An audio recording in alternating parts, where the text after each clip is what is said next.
Welcome to Lynn Cullen Live at pghcitypaper.com. Email your questions and comments to Lynn at pghcitypaper.com. Hello there. Welcome. It's Monday, but it's a beautiful Monday, and it smells like spring, and it looks, well, the sky looks like spring. Everything else still looks dead, but look at this. And the Buccos start playing again in, what, 3 hours. Wow. So this is exciting, and you know I'm a big Pirate fan, so this is going to be a great opening day. God must be a Pirate fan because he made this after, I mean, really, the weather was so horrific, and look at this. Right on schedule. Normally, I like the way the Brits speak English, but I hate that pronunciation. I just hate it. Schedule. Do they say for school? Do they say shul? Why do they do that? SCH. Schedule. I don't get it, and it doesn't sound good to my ear. So, wow, great weekend for eagle watching, huh? Huh? Hey, guys, since I talked to you last, we got now 4 people in that nest. I mean, 4 beings. 2 little eaglets and 2 proud parents and 1 stubborn egg. We'll see. It may hatch, it may not hatch. But we do not know. And it is fascinating. It's not at all what I thought. I thought that when they came out of the egg, there would be this immediate, them squawking for food with their little beaks open, and that's not the case. I mean, they came out of their eggs, and their mother looked at them and just shoved them right back under her and sat back on them as if they were still in their eggs. I thought, my God, she's gonna smother them. But she knows what she's doing.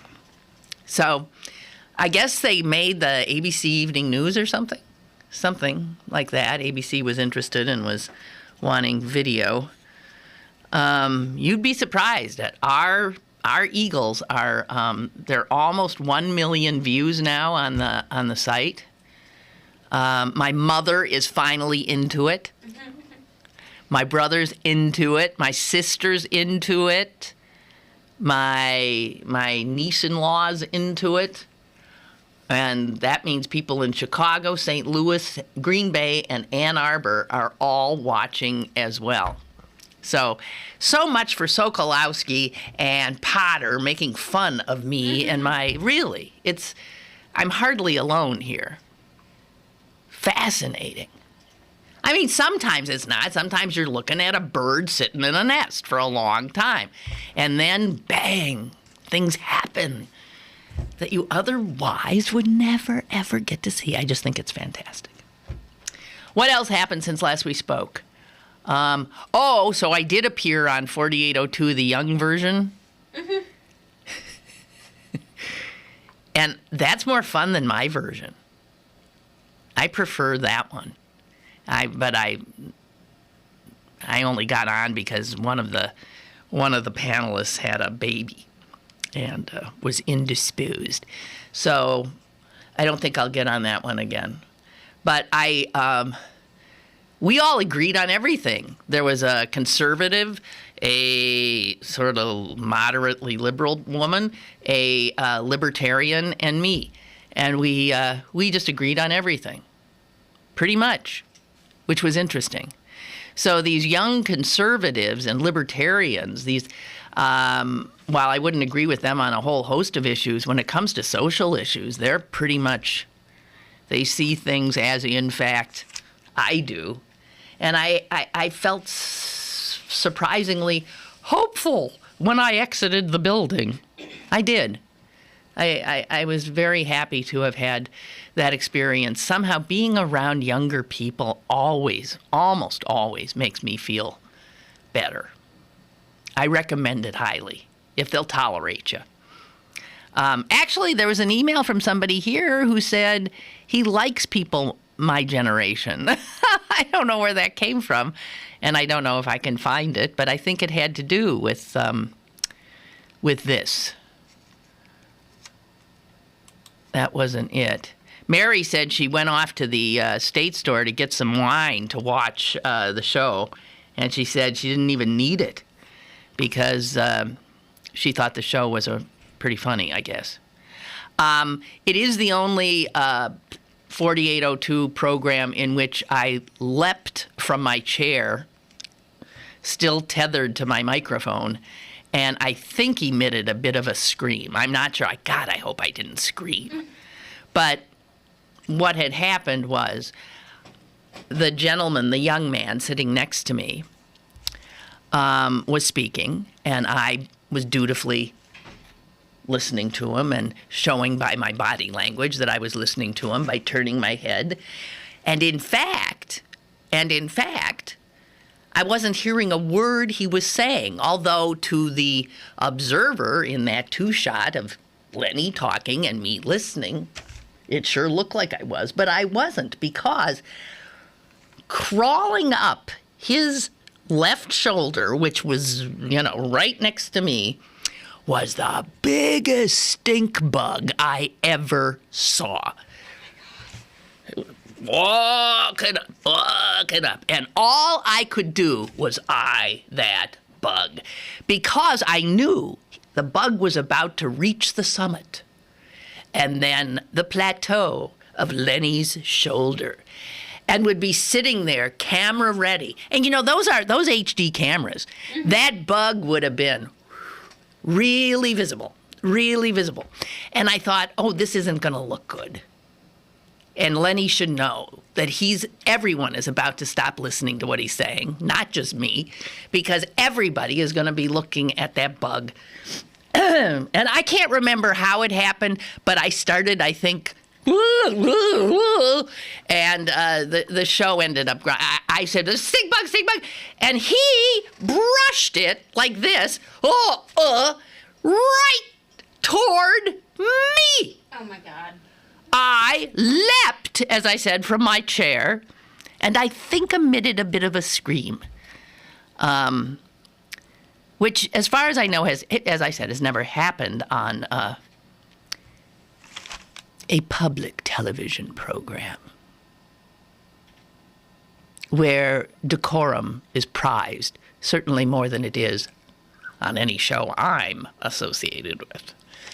So that was the highlight. There's no doubt that the stink bug was the highlight of the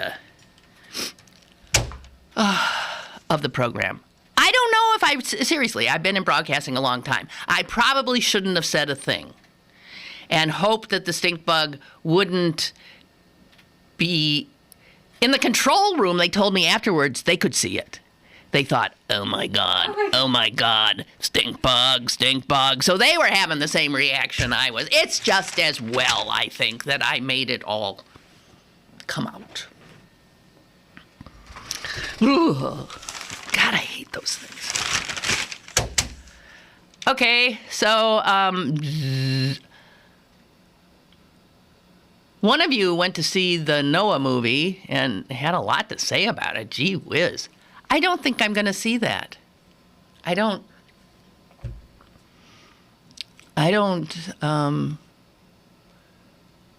if I want to see Russell Crowe, I can just hang out here, He's in Pittsburgh. He's actually in Ireland right now. What do you mean he's in Ireland? He was in Dublin. I don't know if he's back yet. How do you keep track of him? What do you mean he was in Dublin? Isn't he making this movie, Fathers and Daughters, here? Well, I follow Irish blogs, so I know that. Oh, you have, right, yeah, okay. So he's making a movie in Dublin, too? No, I think he was there for the premiere. Oh, he was there for the premiere of Noah. So, yeah, I suppose he does have to go off to these premieres and then come back. Whatever. All right. I have a question to ask you. Why are you listening to this? You get the impression I don't have much to talk about today? You're absolutely right, I don't. Okay, what are the stories? The, oops. Hello, caller. Hey, Lynn. Hi. Sorry to interrupt you, but Oh. I just went on to the Eagle Cam. I rarely look at it, but you talked about it, so I thought, I have some time. I'll look at it. When was the second eaglet born? Yesterday? No. Was it yesterday morning? There was one on the 28th, but they don't have a date for the other No, one. there was one on Friday, and one on Saturday. Yesterday. Yesterday, maybe. Yesterday morning. Oh, it was either okay. yesterday morning or Saturday morning. I'm blanking. I'm just blanking. Well, Mom was up and kind of like prodding them a little bit. Looked like she was trying to feed them a little something. Well, there was a fish. There was a fish in the nest, and they've been picking pieces of the fish, and then the two parents, when they're both there, they pick part of the fish, and then they, between them with their beaks, they sort of like shred it, and then they stick it in the little ones' mouths, and that fish is definitely getting tiny. I mean, it's visible as off to the right on the nest. It's a gray thing. It might be gone now. She was picking at something on the right of the nest, and I thought, well, she wouldn't be feeding him twigs, so. No, so there's I think I was, like I said, I haven't been keeping close tabs on it, and I hope she sits on the other egg because I'd like to see 3 of them. It would be nice, but the odds are if this number 3, when it hatches, does not have a good shot. Yeah, I know. He just reminded me, I got to call my nephew and tell him I have a great niece and a great nephew, and he should be. They live way north of here, but he should be on the web.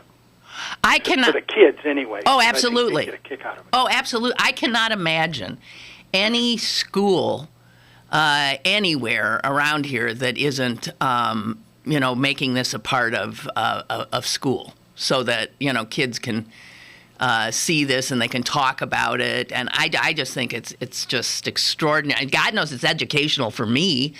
Oh, and, yeah. Me too. It's just really pretty wonderful. Yes. Oh, and just one last thing. Yeah. Looks like 922,000 visits so far. Okay, they're gonna, it'll crack 1 million soon enough. Oh, easy. Yeah. Easy. Fantastic. Okay, you have a good Enjoy. day. Thank you. Yeah, I'm hearing from Laura in Michigan. She says, I'm now watching too. The mother's feeding the 2 eaglets. So fascinating. Glad you mentioned them last week. Yeah. Turn everybody on to it because it's wonderful. It's wonderful. And you see, it is the fact that the network news this is not something that is every day. Every day people are watching eagles like this. This is sort of special. So enjoy. I almost hope that little third guy doesn't hatch. I do. Because think of it. He or she will be behind in terms of growth, be weaker. The parents apparently don't get sentimental, so it'll be the last to be fed or cared for. The bigger siblings will probably bully it. That's the reality. Peck at it. Force it onto the ledge and push it over. They do that. The cute little eaglets. Yeah, they do that. So, okay, so as I was saying, what's in the news besides the eagles? Gigi writes, the third egg may be starting to hatch. You're seeing pipping? We've been learning so many words. Pipping, that's when you can see like that they're pecking from the inside. You see a little like dent or in the little signs of a little thing trying to get out of the shell. The mom has been feeding fish, she says, to the eaglets. We went down to the trail yesterday to see them, and the mom put on quite a show flying around. It was fantastic. We ended up in the background while ABC interviewed someone. Oh, they were actually here. It was fun. Great. Well, I was talking to a friend last night who said she was going to go over there today, and I'm thinking, is that good for all you people to be there physically? You can't be that close, right? You're not that close. I mean, there's like railroad tracks in between and a highway in between. Is that what you're just going so that you can see the eagles when they do fly in and out? I don't quite get that part. I don't, because you can't see into the nest. I mean, you can sort of, oh yeah, there's a nest, but whatever. I'm glad, and I guess just seeing the beauty of these creatures, and their hugeness. You can't get that sense watching them on TV. Ray writes, on my way to boo Bonds. Go Bucks. Ray, don't boo him. Don't boo him. I don't want people to boo. This is a mistake. He's gonna go boo Bonds? Yes, everyone is going. No, but people will. See, this is a big. Whose idea was it to invite him? He is the most hated. Come on. He's one of the most hated professional athletes living. Let it go. People don't let it go. So you got this crowd there, and they're going to, before the game, give the MVP award to Andrew McCutcheon, who's so loved and comports himself with such dignity. And then they got Bonds giving him the award, along with Dick Groat, 2 Pirates, who in fact also won the MVP. I mean, that's why he's there. But knowing that Pittsburgh doesn't like him, and in fact, I mean, has some reason, why would you take this moment when there should be nothing but applause and cheers for such a beloved player, Andrew McCutcheon, and muck it up with people like Ray booing Barry Bonds? Because that is what's going to happen.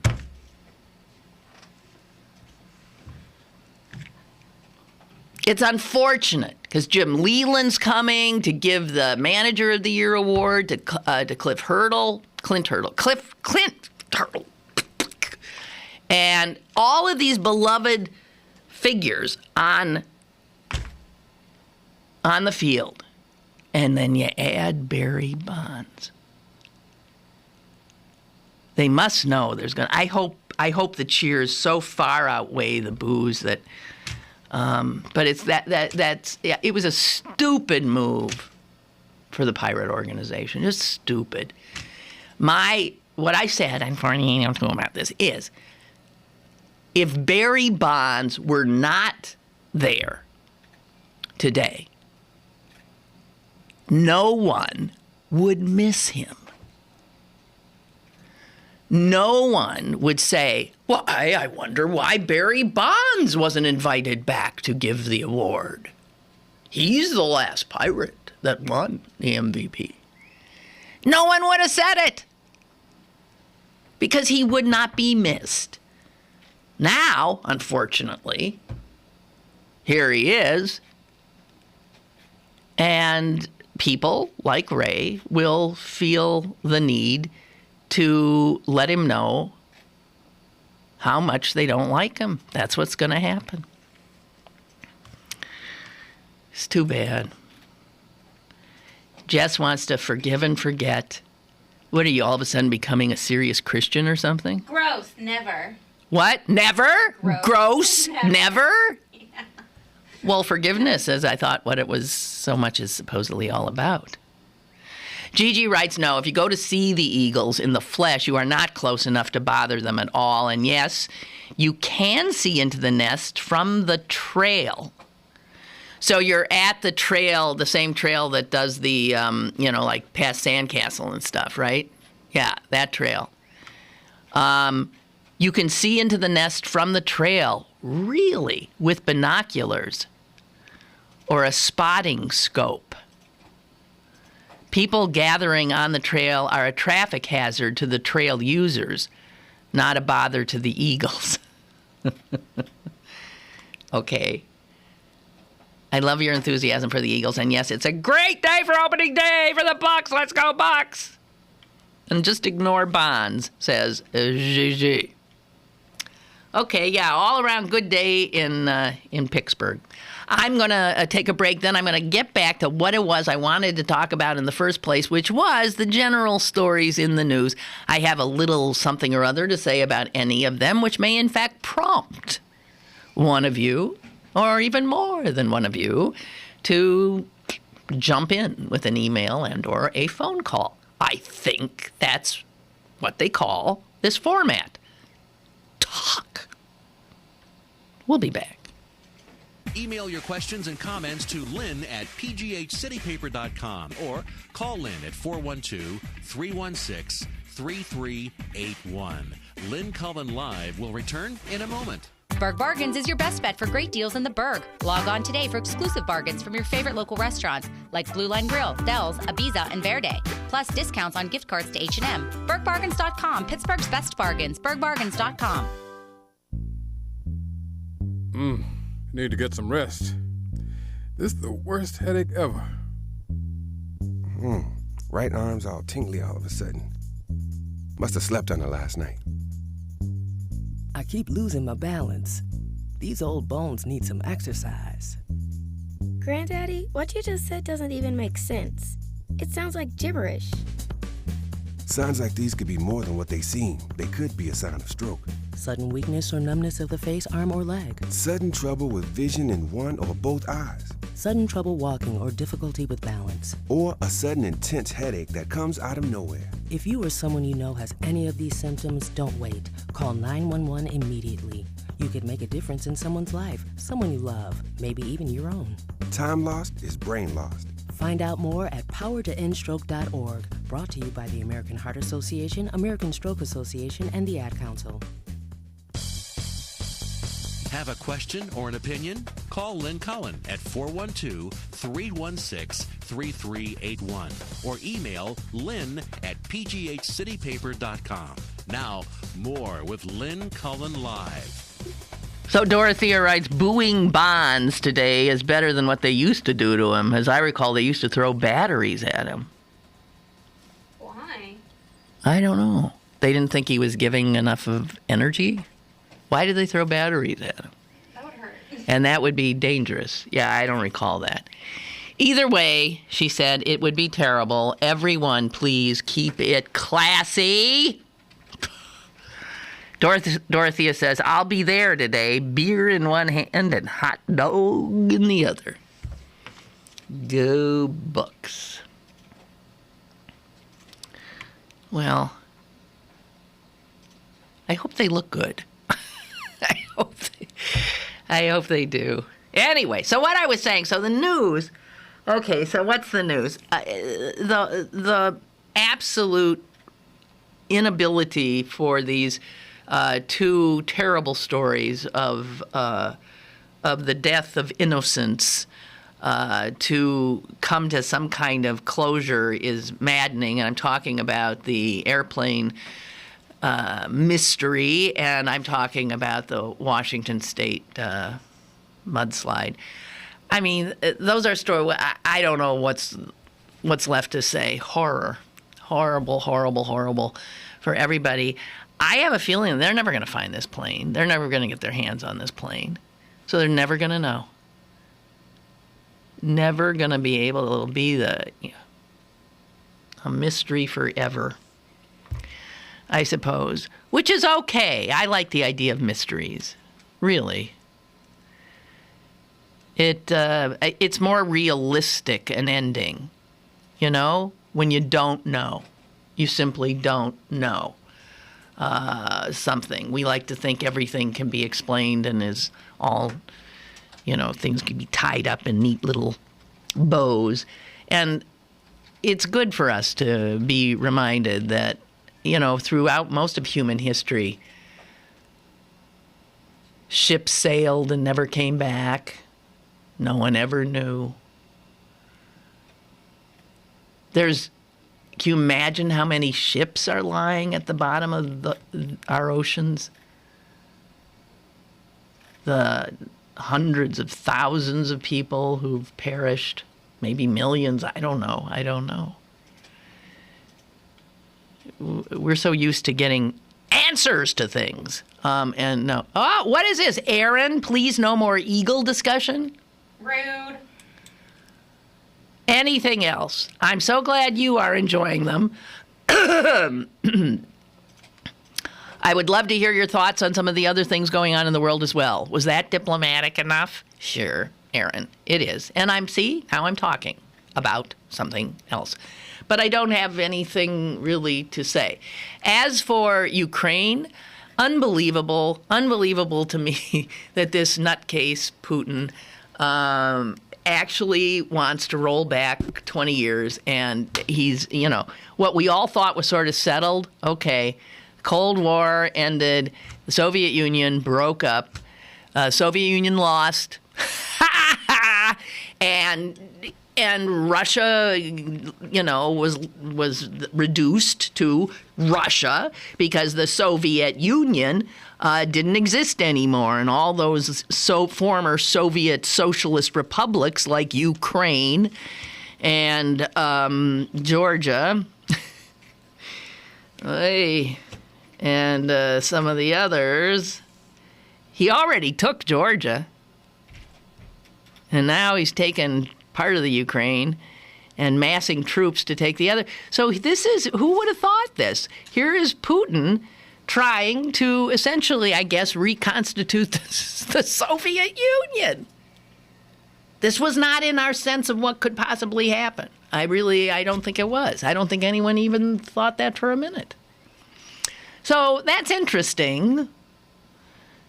Meanwhile, I still say it's more Europe's problem than ours, although interesting that when Putin wanted to talk, he called Barack Obama, who was in Saudi Arabia, I think, at the time. So even if we, the United States, say, this is a European issue, clearly this is a European problem, not that we're not very interested, but this is a European problem, and then Putin goes and calls the President of the United States. So whether we seek to be the go-to nation on every international incident or not, it appears that just by default, the rest of the world assumes that we're the person to call.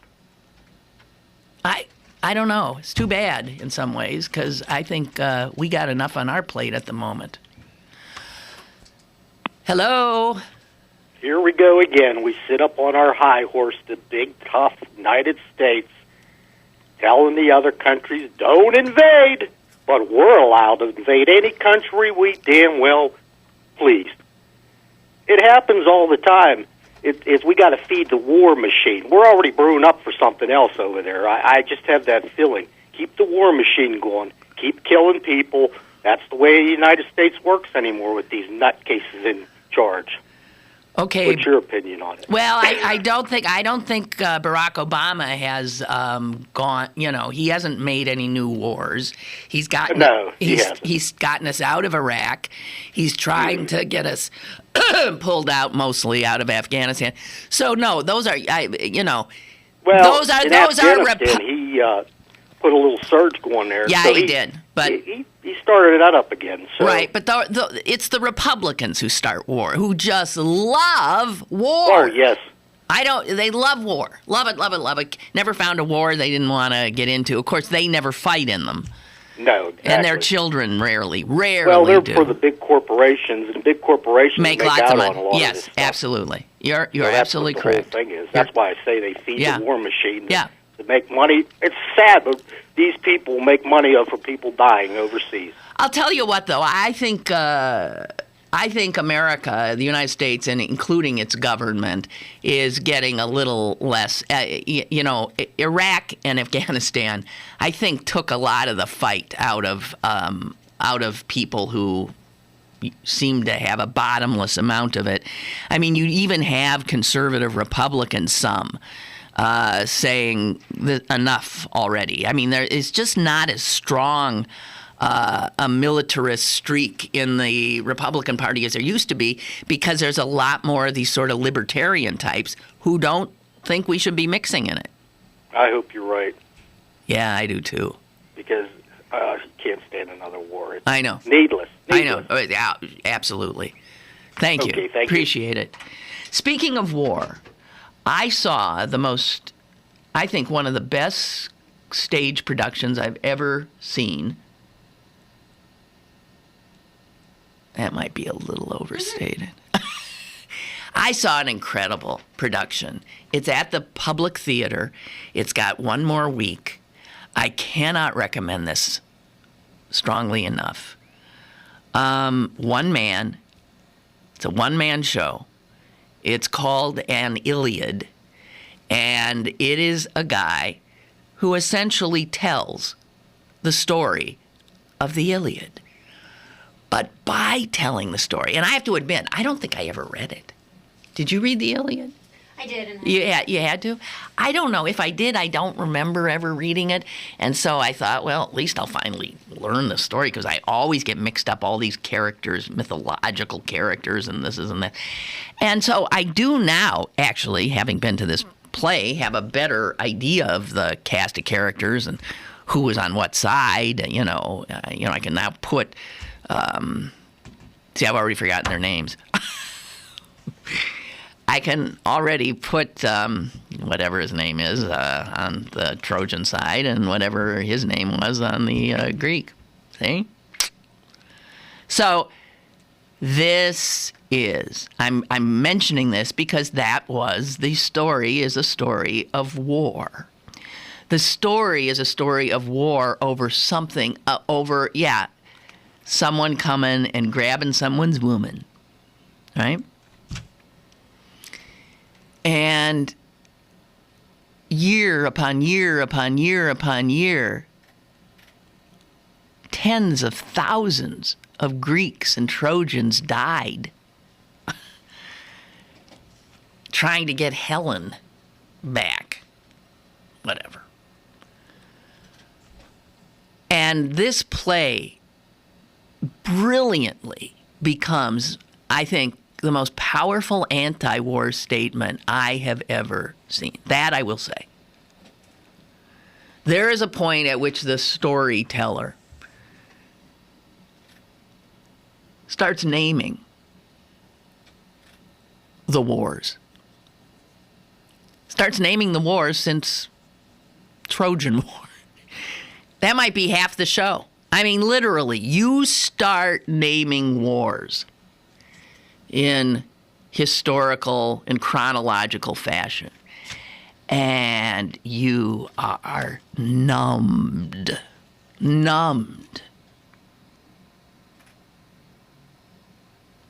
by the carnage and blood that human history is written in. Oh my God. When this litany was going on, I closed my eyes. I couldn't bear it anymore. And I heard one, and there's no way he had all the wars in. I'm sure there's tons of wars in Asia that he didn't list, and there were tons of wars even in, Indian wars here, and couldn't possibly name them all. But he named one that I thought, what? And it was called the Pastry War. Did you know? I've looked it up since. The Pastry War. Anybody know what that is? And don't cheat. So easy to cheat nowadays. But the Pastry War, I'll tell you, turns out to be a war with Mexico and the Republic of Texas and the French and the Americans sort of aiding, I forget which side. And it was fought in Mexico.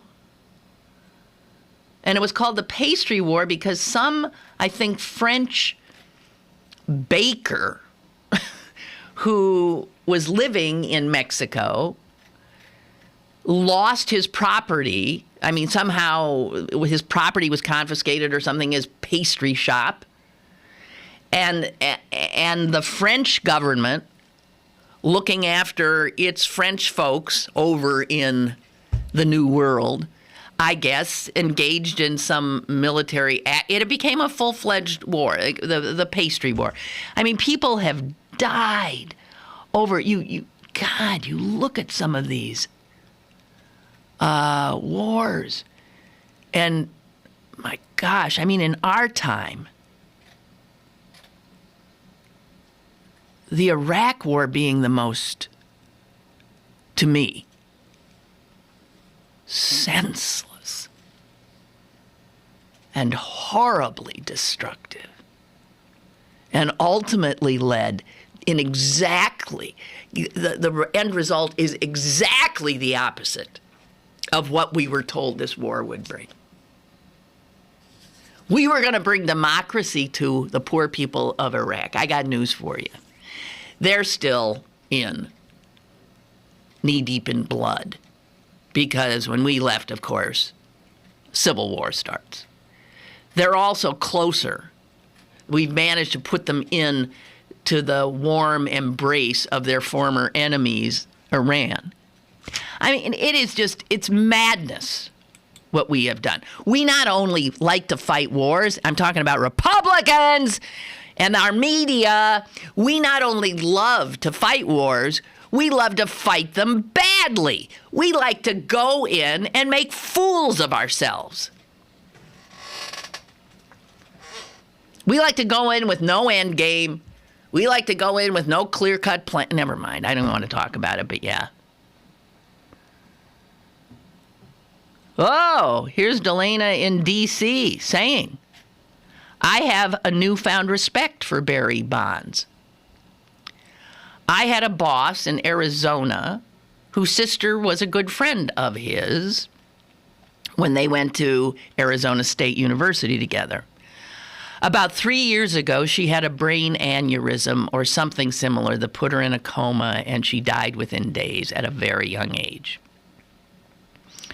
When Bonds heard she was in a coma, he came to say goodbye and was crying at her bedside. I think he also gave a few nice words at her funeral, just saying he can still be a nice guy despite everything else people hate him for. Yeah, look, right.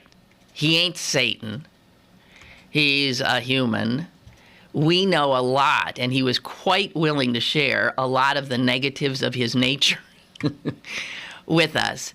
I saw a quote in the paper the other day where he said, I'm not that guy anymore. And maybe he's not. It'd be nice.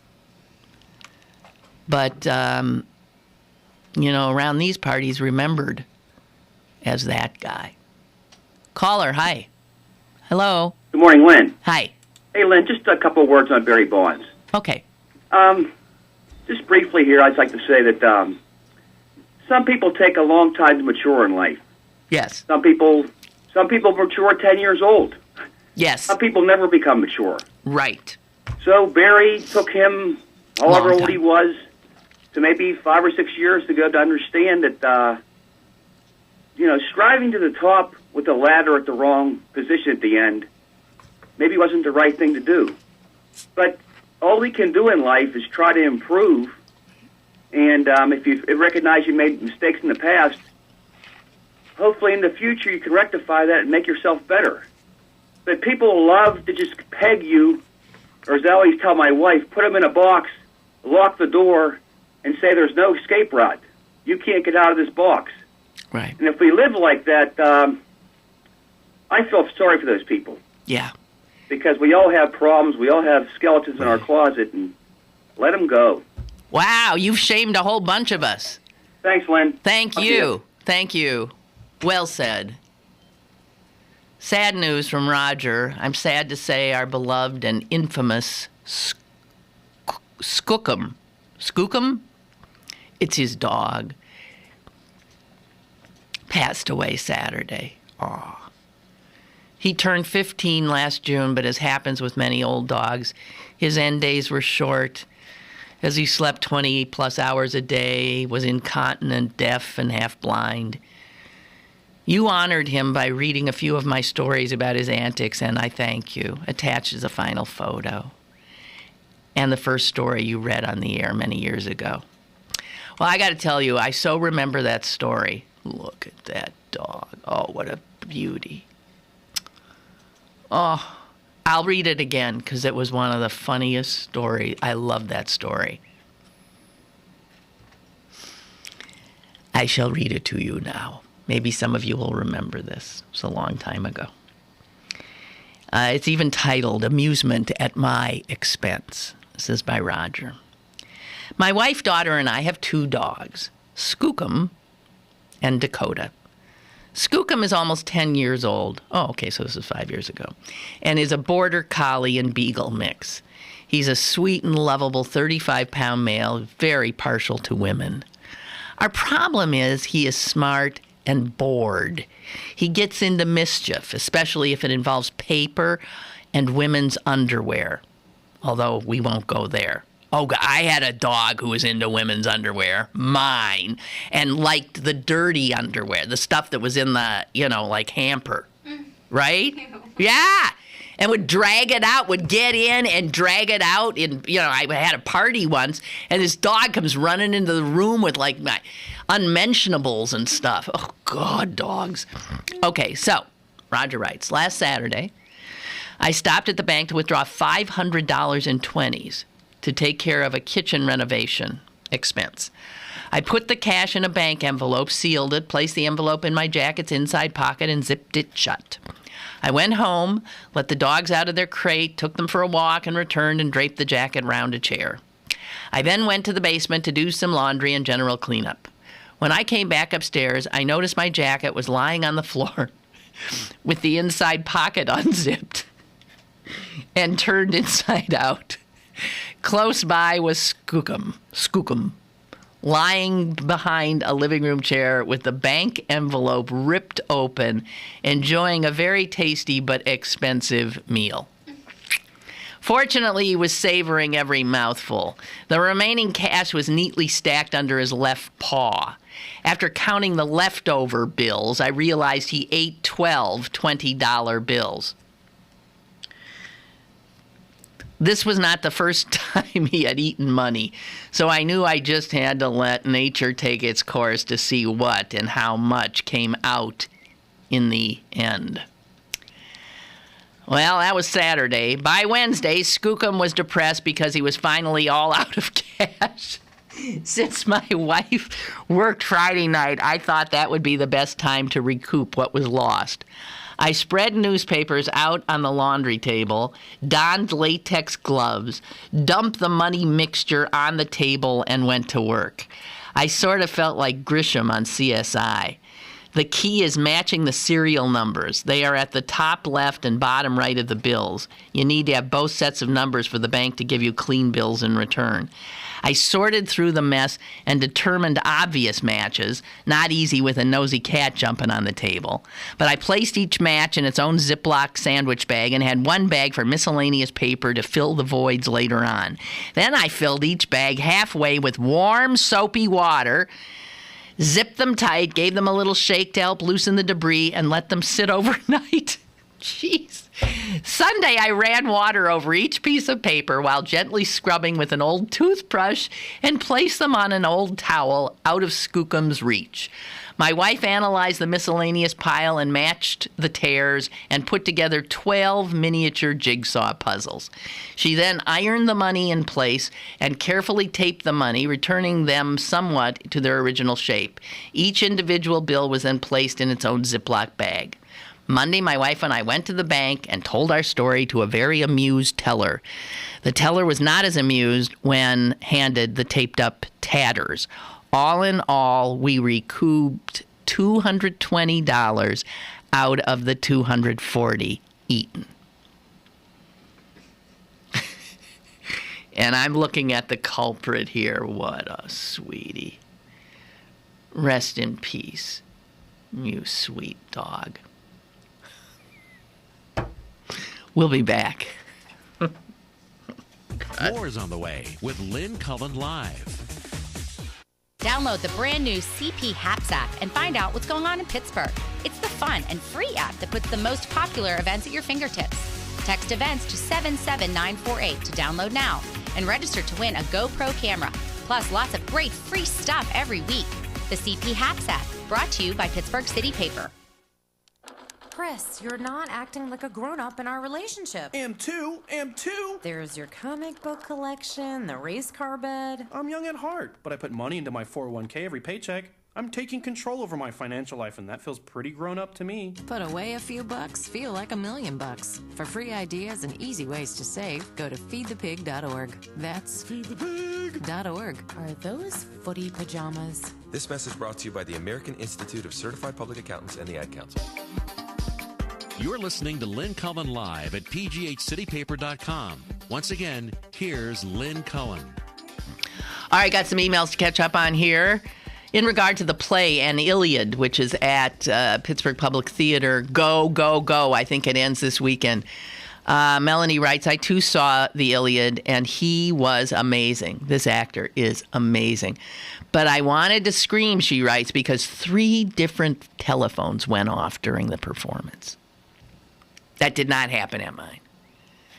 It's bad enough that it happens during a regular show, but how distracting for a one-man performer.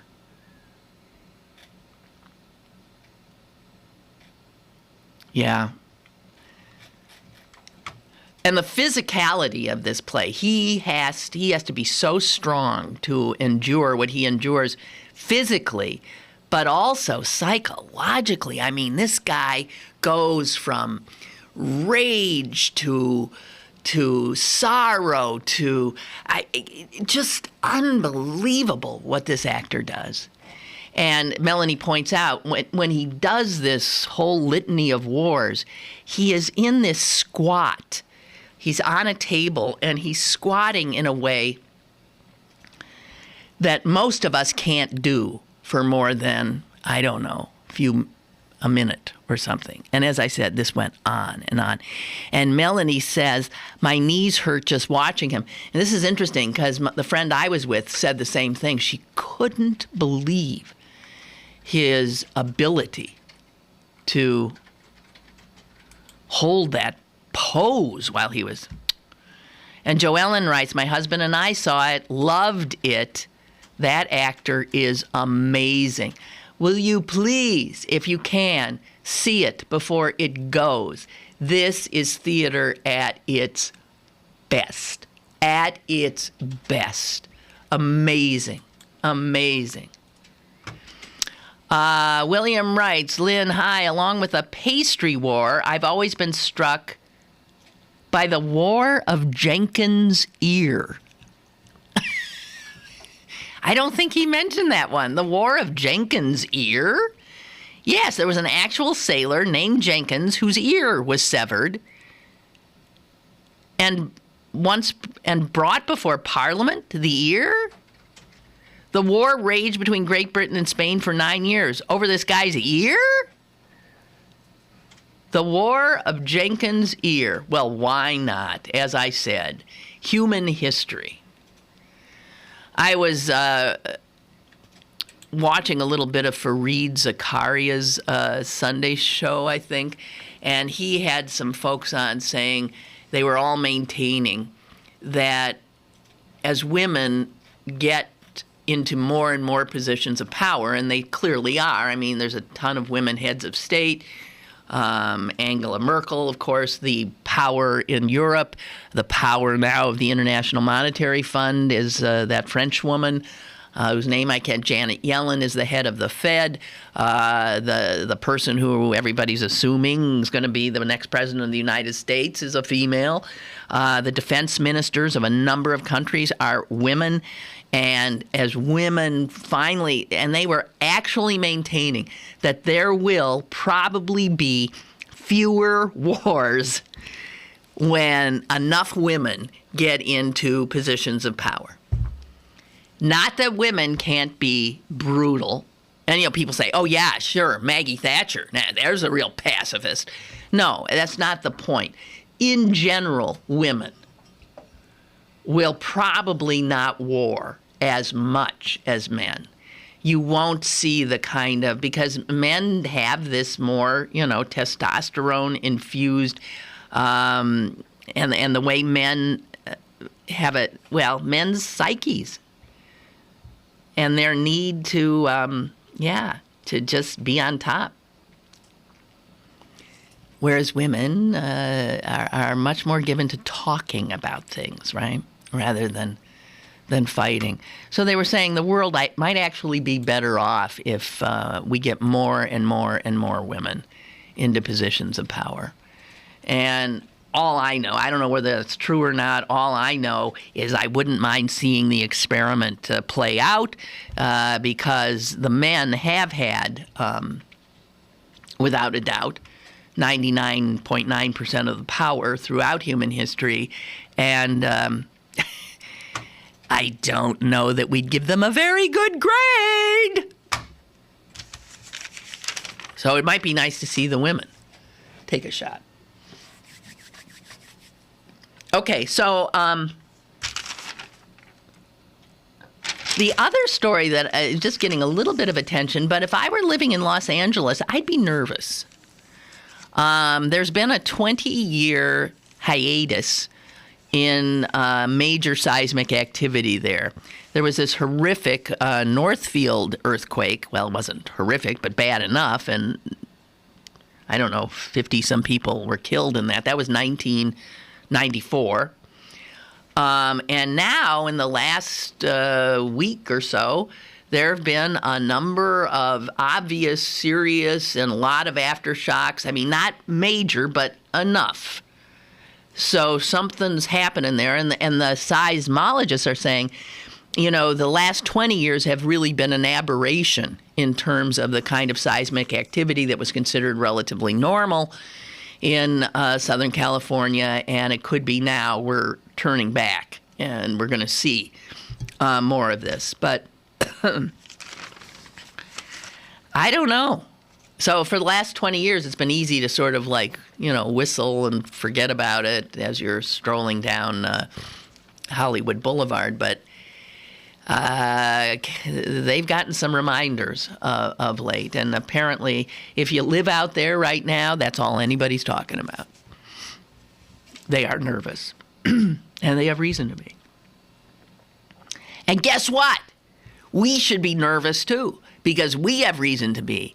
Because have you seen this United Nations report that came out about, all right, all you Republicans, you can just put your hands over your ears.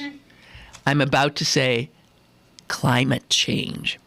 Now, I know you think the entire world is in some kind of a conspiracy here. But, wow.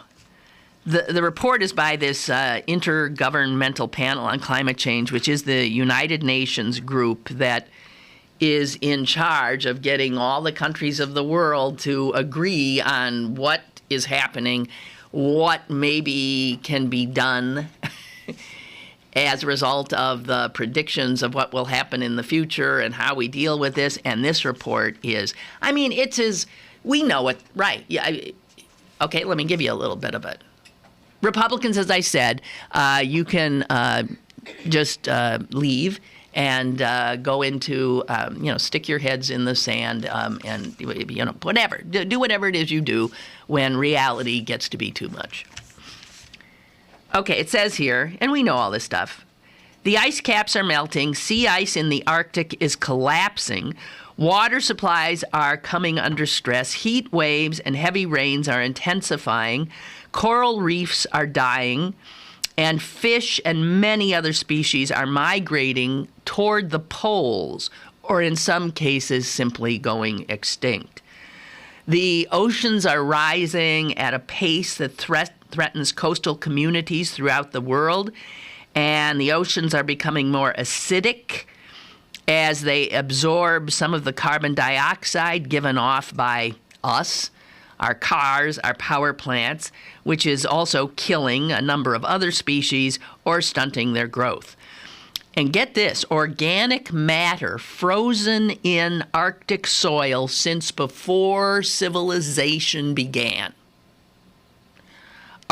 Organic matter that was there long before humans wandered around the planet. And it's been trapped in this ice forever, is now that since there's melting going on there, that prehistoric organic matter is decaying and releasing greenhouse gases that will cause further warming.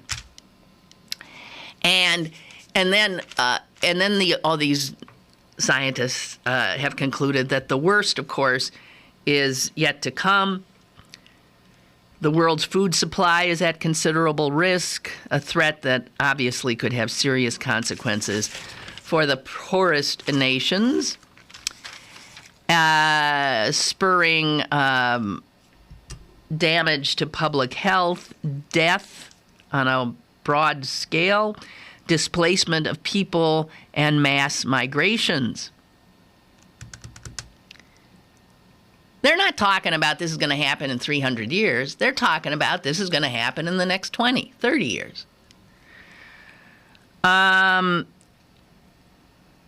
in fact, you could say that a lot of it is already happening now, if you're paying attention.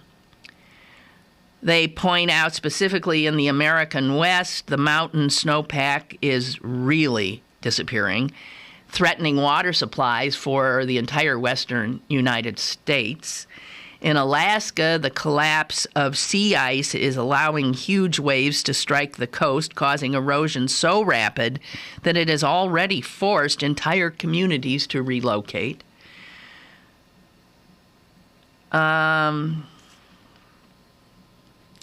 And it said, who's going to bear the brunt? Well, not the people who caused the problem.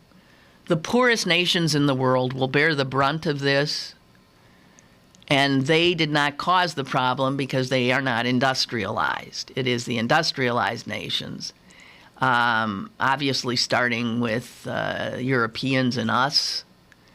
And now, while we're trying to get our act together, you've got India and China and the Asian nations now acting irresponsibly, as irresponsibly as we did before we sort of had a clue of what it was we were doing to our Earth.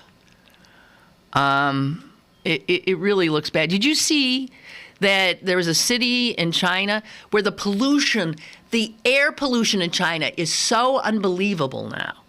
Like the worst city in the United States has a reading, I forget what those readings are called, of 45. That's the number of whatever particulate count.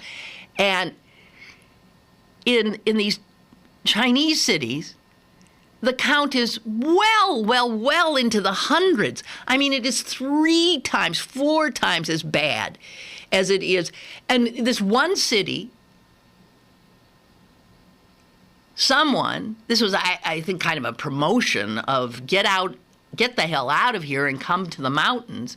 Somebody filled huge balloons with what they said was air from the mountains. And they brought these balloons down to the city. And people were paying, I believe, to put on a mask and breathe this real air. They would only let them breathe it for a minute or two because there were so many people desperately wanting to breathe air again. Can you imagine what that's doing to the people growing up in those places? Anyway, it does say here in the New York Times that the experts in this report did find a bright spot. A bright spot! It has found growing evidence that governments and businesses around the world are finally waking up and starting extensive plans to adapt to the disruptions that will be caused by climate change.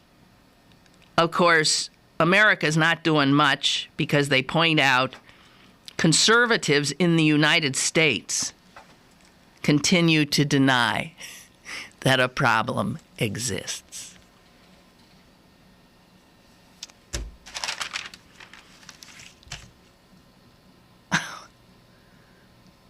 What are you going to say to your... they're always talking about conservatives. I don't want to leave this huge debt to my grandchildren. Well, how about leaving them a globe that cannot support human life anymore? Huh? How about that? I don't know. All right, guys. That'd be it, I think. Thank you very much for listening to whatever this was. It is what it is. Enjoy this beautiful day. Take a walk. Get out there. Peek at an eagle. And root for them buccos. Let's get game 1 under our belts, starting off second year in a row of a winning season, and it all begins in a few hours. Very exciting, I think. Anyway, talk at you again tomorrow.